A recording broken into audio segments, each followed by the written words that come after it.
नमस्कार साथियों, रोज की तरह एक बार मैं फिर से आपका स्वागत करता हूं अपने YouTube channel GK all exam fighter में। दोस्तों, यदि आप railway group D, SSC, MTS, TET, police, BDO, bank, RPF आदि जैसे एग्जामों की तैयारी कर रहे हैं तो यह आपको भी पता होगा कि इन एग्जामों में जीके से संबंधित प्रश्न भी पूछे जाते हैं।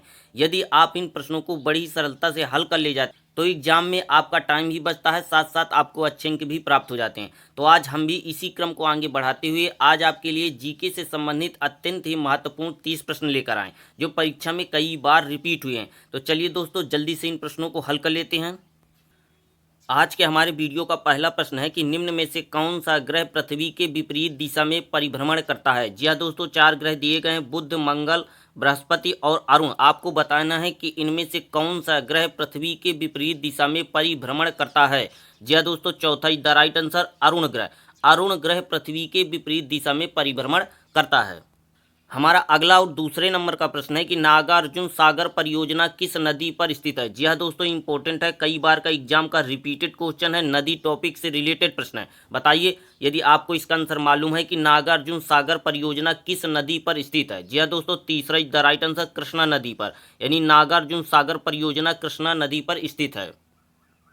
हमारा अगला और तीसरे नंबर का प्रश्न है कि मानचित्र पर खींची हुई वे रेखाएं जो सागर तल के समान ऊंचाई को निरूपित करती हैं तथा विभिन्न स्थानों से होकर गुजरती हैं। बहुत ही ज़्यादा इंपॉर्टेंट है, कई बार, जी हाँ दोस्तों, कम से कम 20 बार ये अलग अलग एग्जामों में ये क्वेश्चन रिपीट हो चुका है कि मानचित्र पर खींची हुई वे रेखाएं जो सागर तल से समान ऊंचाई को निरूपित करती हैं तथा विभिन्न स्थानों से होकर गुजरती हैं, क्या कहलाती हैं। बताइए दोस्तों, यदि आपको इसका आंसर मालूम है तो जल्दी से हमारे वीडियो के नीचे कमेंट बॉक्स में सबसे पहले जवाब दीजिए। जी हाँ दोस्तों, पहला इज द राइट आंसर, समोच्च रेखा। क्या कहलाती है? समोच्च रेखा कहलाती है। हमारा अगला और चौथे नंबर का प्रश्न बहुत ही ज़्यादा महत्वपूर्ण है, क्योंकि यह प्रश्न हाल ही में उत्तर प्रदेश पुलिस की परीक्षा में 2024 में पूछा गया था कि भारत में सबसे अधिक मिट्टी किस प्रकार की पाई जाती है। 4 प्रकार की मिट्टियां दी गई हैं, आपको इन्हीं विकल्पों में से चुन करके कमेंट बॉक्स में जवाब देना है कि भारत में सबसे अधिक मिट्टी किस प्रकार की पाई जाती है। लेटेलाइट मिट्टी, काली मिट्टी, मरसी मिट्टी या जलोढ़ मिट्टी। जी हाँ दोस्तों, चौथा इज द राइट आंसर, जलोढ़ मिट्टी। भारत में सबसे अधिक मिट्टी जलोढ़ मिट्टी पाई जाती है। हमारा अगला और 5वें नंबर का प्रश्न है कि वायुमंडल के किस भाग में ओजोन की मात्रा सबसे अधिक पाई जाती है। जी हाँ दोस्तों, बहुत ही ज़्यादा महत्वपूर्ण और कई बार अलग अलग परीक्षाओं में यह प्रश्न पूछा जा चुका है। आपके लिए यह प्रश्न हम यूपी टेट के 2022 के क्वेश्चन पेपर से यह प्रश्न लेकर आए। बताइए कि वायुमंडल के किस भाग में ओजोन की मात्रा सबसे अधिक पाई जाती है। जी हाँ दोस्तों, पहला इज द राइट आंसर, समताप मंडल में, यानी समताप मंडल में सबसे अधिक ओजोन परत की मात्रा पाई जाती है। हमारा अगला और 6वें नंबर का प्रश्न है कि काराकोरम हाईवे जोड़ता है। जी हाँ दोस्तों, चीन और भारत को जोड़ता है, नेपाल और चीन को जोड़ता है, भारत और नेपाल को जोड़ता है या पाकिस्तान और अक्साई चीन को जोड़ता है। बताइए दोस्तों, बहुत ही ज़्यादा महत्वपूर्ण है। यदि आपको इसका आंसर मालूम है तो फटाक से सबसे पहले वीडियो के नीचे कमेंट बॉक्स में जवाब दीजिए कि काराकोरम हाईवे जोड़ता है। जी हाँ दोस्तों, चौथा is the right answer, Pakistan और अक्साई चीन को। काराकोरम हाईवे पाकिस्तान और अक्साई चीन को जोड़ता है। हमारा अगला और 7वें नंबर का प्रश्न है कि ग्रे क्रांति किस शब्द से संबंधित है। इस क्वेश्चन का जवाब हम नहीं देने वाले हैं दोस्तों। जी हाँ दोस्तों, यह क्वेश्चन हम आपके लिए लेकर आए हैं। यदि आपको इसका आंसर मालूम है तो सभी लोग, जितने भी भाई बहन हमारे इस वीडियो को देख रहे हैं, इस क्वेश्चन का जवाब कमेंट बॉक्स में जरूर दें और अपनी क्लास में उपस्थिति को दर्ज कराएं।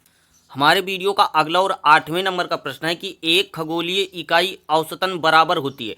4 विकल्प दिए गए हैं। बताइए कि एक खगोलीय इकाई औसतन बराबर होती है पृथ्वी और चंद्रमा की दूरी के, बृहस्पति और सूर्य की दूरी के, पृथ्वी और सूर्य के दूरी के, प्लेटो और सूर्य की दूरी के। बताइए दोस्तों कि इनमें से सही जवाब कौन सा है। जी हाँ दोस्तों, पृथ्वी और सूर्य की दूरी के। तीसरा इज द राइट आंसर, पृथ्वी और सूर्य की दूरी के औसत के बराबर होती है एक खगोलीय इकाई। हमारा अगला प्रश्न है कि भारत का उद्यान के नाम से किसे जाना जाता है। जी हाँ दोस्तों, बहुत ही ज़्यादा महत्वपूर्ण है। यदि आपको इसका आंसर नहीं मालूम है तो आप जल्दी से पेन कॉपी उठाइए और इस क्वेश्चन को नोट कर लीजिए। यदि मालूम है तो वीडियो को नीचे कमेंट बॉक्स में जवाब दीजिए कि भारत का उद्यान के नाम से किसे जाना जाता है। जी हाँ दोस्तों, तीसरा is the right answer, Bengaluru को। भारत के उद्यान के नाम से हम बेंगलुरु को जानते हैं। दोस्तों, यदि आपने इस वीडियो को लाइक नहीं किया तो जल्दी से हमारी इस वीडियो को लाइक कर दीजिए। हमारा अगला और 10वें नंबर का प्रश्न है कि डायबिटीज रोग किस अंग को प्रभावित करता है। जी हाँ दोस्तों, शरीर के 4 हिस्सों के अंग दिए गए हैं, आपको बताना है कि डायबिटीज रोग इनमें से किस अंग को प्रभावित करता है। फेफड़े को, हृदय को, अस्थिमज्जा को या अग्नाशय को? बताइए। जी हाँ दोस्तों, चौथा द राइट आंसर अग्नाशय को। डायबिटीज रोग जो है हमारे शरीर के अग्नाशय को प्रभावित करता है। दोस्तों यदि आपको ये वीडियो पसंद आया है, आप चाहते हैं कि हर रोज हमें ऐसा ही एक वीडियो मिले, तो जल्दी से आप हमारी इस वीडियो को लाइक कर दीजिए। यदि चैनल पर पहली बार आए हैं तो हमारे चैनल को भी सब्सक्राइब कर लीजिए। हमारा अगला और 11वें नंबर का प्रश्न है कि रतौंधी रोग किस विटामिन की कमी से होता है? जी हाँ दोस्तों, 4 प्रकार की विटामिन दी गई हैं। आपको बताना है कि रतौंधी रोग इनमें से किस विटामिन की कमी से होता है। जी हाँ दोस्तों, पहला the right answer vitamin A. Vitamin A की कमी से रतौंधी रोग हो जाता है। यह प्रश्न बहुत ही ज्यादा महत्वपूर्ण है। जी हाँ दोस्तों, मैं तो आपसे यह कहता हूं कि यदि आपको इस प्रश्न का आंसर नहीं मालूम है तो आप जल्दी से पेन कॉपी उठाइए और इस क्वेश्चन को नोट कर लीजिए। मुझे तो यकीन है कि 100% आपके अगले एग्जाम में यह क्वेश्चन आपको देखने को मिलेगा कि खाद्य ऊर्जा को हम किस इकाई के रूप में माप सकते हैं। जी हाँ दोस्तों, 4 विकल्प दिए गए, आपको इन्हीं चारों विकल्पों में से चुन करके बताना है कि खाद्य ऊर्जा को हम किस इकाई में माप सकते हैं। जी हाँ दोस्तों, दूसरा द राइट आंसर कैलोरी में, यानी खाद्य ऊर्जा को हम किस इकाई के रूप में माप सकते हैं? कैलोरी के रूप में। हमारे वीडियो का अगला प्रश्न है कि सोयाबीन का सर्वाधिक उत्पादन किस राज्य में होता है? हरियाणा में, मध्य प्रदेश में, पंजाब में या बिहार में? बताइए कि सोयाबीन का सर्वाधिक उत्पादन किस राज्य में होता है। जी हाँ दोस्तों, दूसरा the right answer Madhya Pradesh में, यानी मध्य प्रदेश में सोयाबीन का सबसे अधिक उत्पादन होता है। एक और बेहद ही महत्वपूर्ण प्रश्न दोस्तों। जी हाँ दोस्तों, एक और बेहद ही महत्वपूर्ण और कई बार का एग्जाम में पूछा गया प्रश्न है कि स्वेज नहर निम्न में से किसको जोड़ती है? भूमध्य सागर और कैस्पियन सागर को, भूमध्य सागर और हिंद महासागर को, इनमें से किसी को भी नहीं, या भूमध्य सागर और लाल सागर को? बहुत ही ज़्यादा महत्वपूर्ण प्रश्न है। यदि आपको इसका आंसर मालूम है तो फटाक से हमारे वीडियो के नीचे कमेंट बॉक्स में सबसे पहले जवाब दीजिए, और यदि नहीं मालूम है तो आप इस क्वेश्चन को नोट भी कर लीजिए, क्योंकि हो सकता है आपके अगले एग्जाम में यह आपको देखने को मिल जाए कि स्वेज नहर निम्न में से किसको जोड़ती है। जी हाँ दोस्तों, चौथा द राइट आंसर भूमध्य सागर और लाल सागर को। स्वेज नहर हमारी भूमध्य सागर और लाल सागर को आपस में जोड़ती है। हमारे वीडियो का अगला और 15वें नंबर का प्रश्न दर्रे से संबंधित है। जी हाँ दोस्तों, एक क्वेश्चन दर्रे से भी पूछा जाता है। हर एग्जाम में एक क्वेश्चन तो इससे बनता ही बनता है, इसलिए बताइए कि नथुला दर्रा निम्न में से किस राज्य से संबंधित है? जी हाँ दोस्तों, तीसरा द राइट आंसर नथुला दर्रा हमारा सिक्किम राज्य में स्थित है। दोस्तों यदि आपने अब तक भी हमारी इस वीडियो को लाइक नहीं किया तो जल्दी से आप सभी लोग हमारी इस वीडियो को लाइक कर दीजिए। यदि चैनल पर पहली बार आए हैं और आपको ये वीडियो पसंद आए तभी आप हमारी इस चैनल को भी सब्सक्राइब कर लीजिएगा। दोस्तों हमारा अगला और 16वें नंबर का प्रश्न है कि निम्न में से कौन सा रक्त समूह सर्वदाता कहलाता है? जी हाँ दोस्तों, इंपॉर्टेंट है, कई बार अलग अलग एग्जामों में ये क्वेश्चन आपको देखने को मिल जाता है। बताइए कि निम्न में से कौन सा रक्त समूह सर्वदाता कहलाता है? जी हाँ दोस्तों, पहला द राइट आंसर रुधिर वर्ग ओ। रुधिर वर्ग ओ सर्वदाता कहलाता है। हमारा अगला प्रश्न है कि दिन और रात होने के क्या कारण है? बताइए दोस्तों, यदि आपको इसका आंसर मालूम है वीडियो के नीचे कमेंट बॉक्स में कि कौन सा सही विकल्प है कि दिन और रात होने के क्या कारण है? पृथ्वी का अपने अक्ष पर झुकाव, पृथ्वी का अपने अक्ष पर घूर्णन, सूर्य के चारों ओर पृथ्वी का घूर्णन, या इनमें से कोई भी नहीं? जी हाँ दोस्तों, दूसरा द राइट आंसर पृथ्वी का अपने अक्ष पर घूर्णन। दिन और रात होने का सबसे महत्वपूर्ण कारण है पृथ्वी का अपने अक्ष पर घूर्णन। यदि पृथ्वी अपने अक्ष पर घूमना बंद कर देगी तो दिन और रात होने बंद हो जाएंगे। इसलिए हम कह सकते हैं कि दिन और रात होने का कारण पृथ्वी का अपने अक्ष पर घूर्णन के कारण है। हमारे वीडियो का अगला और 18वें नंबर का प्रश्न है कि निम्न में से कौन सा वेद संगीत से संबंधित है? जी हाँ दोस्तों, बहुत ही ज़्यादा महत्वपूर्ण है। जी हाँ दोस्तों, 20 बार यह अलग अलग एग्जामों में यह क्वेश्चन रिपीट हो चुका है कि निम्न में से कौन सा वेद संगीत से संबंधित है? जी हाँ दोस्तों, चौथा द राइट आंसर सामवेद है, यानी सामवेद हमारा संगीत से संबंधित है।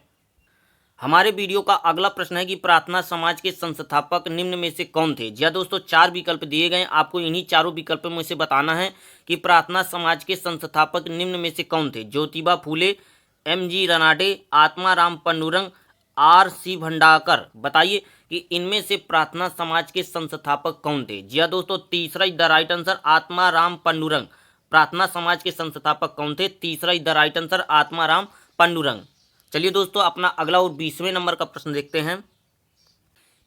ईस्ट इंडिया एसोसिएशन संगठन की स्थापना किसके द्वारा की गई थी? महत्वपूर्ण प्रश्न है। बताइए दोस्तों कि ईस्ट इंडिया एसोसिएशन संगठन की स्थापना किसके द्वारा की गई थी? जी हाँ दोस्तों, पहला द राइट आंसर दादा भाई नौरोजी द्वारा, यानी ईस्ट इंडिया एसोसिएशन संगठन की स्थापना दादा भाई नौरोजी के द्वारा की गई थी। हमारे वीडियो का अगला प्रश्न है कि किस स्मारक को दक्खन का ताज के नाम से जाना जाता है? हाल ही में यह प्रश्न यूपी ट्रिपल एससी में पूछा भी जा चुका है। बताइए कि किस स्मारक को दक्खन का ताज के नाम से भी जानते हैं। जी हाँ दोस्तों, पहला इज द राइट आंसर बीबी का मकबरा। बीबी के मकबरे को दक्खन के ताज के नाम से भी हम जानते हैं। हमारे वीडियो का अगला और 22वें नंबर का प्रश्न है कि साल बाई की संधि किस वर्ष हुई थी। बहुत ही ज़्यादा महत्वपूर्ण है, कई बार ऐसे क्वेश्चन दोहरा जाते हैं एग्जाम में। यदि आपको इस क्वेश्चन का आंसर नहीं मालूम है तो आप नोट जरूर कर लीजिएगा इस क्वेश्चन को। बताइए कि साल बाई की संधि किस वर्ष हुई थी। जी हाँ दोस्तों, 1782 में। चौथा इज द राइट आंसर, 1782 में साल बाई की संधि हुई थी।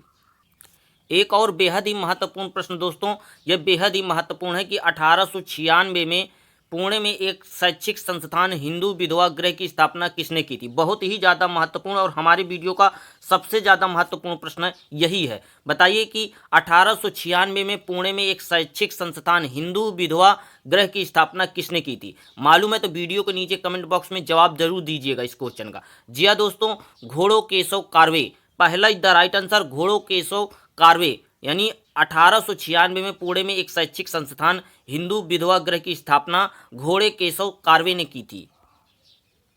हमारे वीडियो का अगला 24वें नंबर का प्रश्न है कि रक्तचाप को मापने के लिए किस उपकरण का प्रयोग किया जाता है। जी हाँ दोस्तों, बताइए। एक बार फिर से आपके लिए क्वेश्चन को दोहरा देता हूं कि रक्तचाप को मापने के लिए किस उपकरण का प्रयोग किया जाता है। जी हाँ दोस्तों, तीसरा इज द राइट आंसर, स्फेगनोमीटर। अगला प्रश्न है कि कीड़ों के अध्ययन को क्या कहा जाता है। 4 विकल्प दिए गए, आपको इन्हीं विकल्पों में से चुन करके बताना है कि कीड़ों के अध्ययन को क्या कहा जाता है। अनर्थियोलॉजी, जियोलॉजी, टेंडोलॉजी या एंटोमोलॉजी। जी हाँ दोस्तों, चौथा is the right answer, entomology.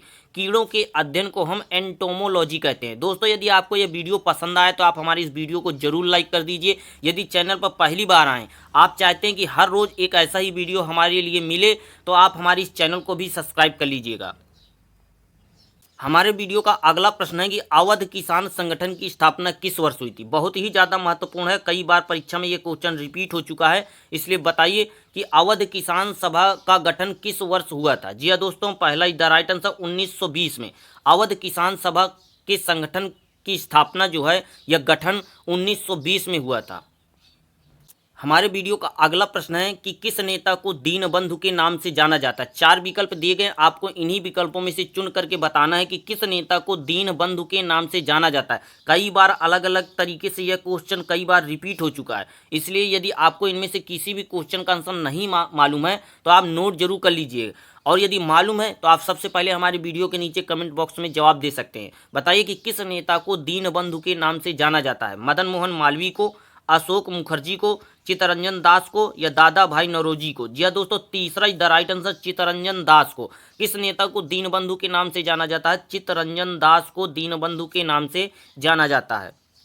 हमारे वीडियो का 28वें नंबर का प्रश्न है कि सिपाही विद्रोह किस वर्ष समाप्त हुआ था। बताइए दोस्तों, तीसरा इज द राइट आंसर, 1858 में।